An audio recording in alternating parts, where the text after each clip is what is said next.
Sajnos napjainkban az egyik legnagyobb problémát jelentő betegség a rákos megbetegedés. Ebből kifolyólag rengeteg cég és rengeteg labor foglalkozik már azzal, hogy minél hamarabb és minél hatékonyabban kimutathatóak legyenek ezek a problémák. Ellátogattunk egy olyan céghez, akik szintén ezt kutatják, úgyhogy a következő percekben erről lesz szó.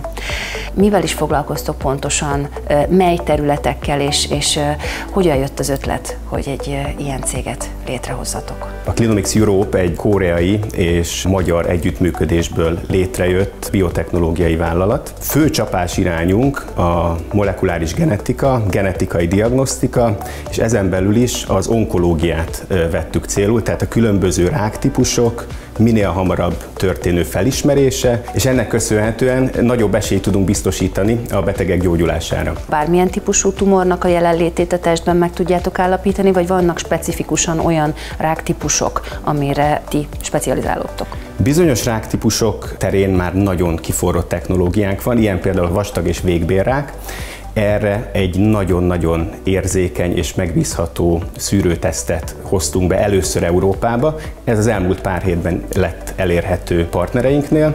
Ezzel a legkorábbi stádiumban, akár még a rák kialakulását megelőző stádiumban, polipok, adenómák szintjén tudjuk kimutatni a rákot megelőző állapotot, és hogyha ezt kimutatjuk, akár 100%-os esélyt is adhatunk a gyógyulásra. Említetted, hogy a cég közös együttműködésben van egy dél-koreai céggel. Ez mit akar pontosan, hogy kell ezt elképzelni?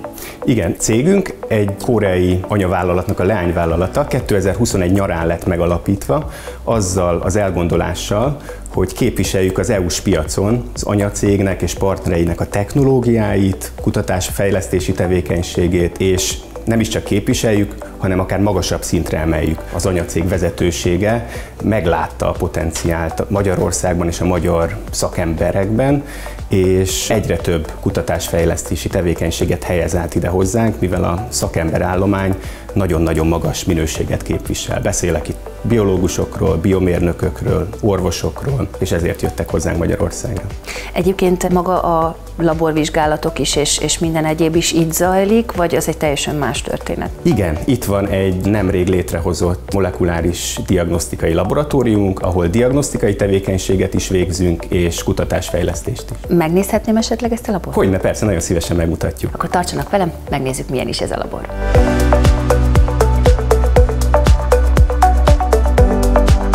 Hát meg is érkeztünk az egyik vadonatúj laboratóriumba. Milyen kutatások folynak itt jelen pillanatban? Cégünk fókuszában az onkológiai kutatásfejlesztések állnak, azon belül is a likvid biopszia, tehát folyadékbiopszia alkalmazásoknak a kidolgozása. Mi itt a laborunkban vérmintákkal foglalkozunk. A vérmintákból keringő tumorsejteket tudunk kinyerni, illetve úgynevezett sejtmentes szabad DNS molekulákat. A kutatás mellett nemrég megalapítottuk a diagnosztikai részlegünket. Itt a diagnosztikában a klasszikus genetikai vizsgálatok mellett végzünk folyadékbiopszia alapú szabad DNS vizsgálatokat is. Nemrég vezettük be a kolorektáris rákszűrővizsgálatunkat, a Kolonaikút. Milyen stádiumban vannak ezek a kutatások? Tehát ezek a tesztek, ezek még nagyon ti is kutatjátok, hogy mit tudnak, vagy vannak olyanok, amik mondjuk talán hamarosan lakossági szinten is elérhetőek lesznek? Vannak kutatási projektjeink az orvosi egyetemekkel, amik még abszolút kutatási szinten állnak, és valószínűleg több év lesz, amíg eljutunk egy klinikai vizsgálatig, és utána a diagnosztikai szintre emelésig. Viszont vannak már olyan vizsgálataink is, főleg szabad DNS alapú vizsgálatok, mint az előbb említett kolorektáris rákszűrőteszt, ami már in vitro diagnosztikai alkalmazásban bevethető, tehát már elérhető a lakosság számára is. Miben különbözik ez a laboratórium mondjuk más labortól? Miben tud mondjuk többet? Magyarországon nagyon kevés folyadékbiopsziával foglalkozó molekuláris diagnosztikai laboratórium van, úgyhogy mi vagyunk ezek közül az egyik, ahol ez a technológia bevezetésre került, úgyhogy ez Európában is egyedülálló technológia. Nálunk a laborban az összes molekuláris diagnosztikai eszköz megtalálható, ami szükséges az ilyenfajta precíz vizsgálatoknak az elvégzéséhez, kezdve a PCR-től az új generációs szekvenálóig. Hát én azt hiszem, hogy a nézők nevében is mondhatom, hogy nagyon várom, hogy legyen egy olyan teszt, egy olyan vizsgálat, amire akár évente elmegy az ember, és megmondja, hogy tetőtől talpig minden rendben van-e, úgyhogy nagyon sok sikert kívánok a kutatásokhoz. Köszönöm szépen. Köszönöm szépen.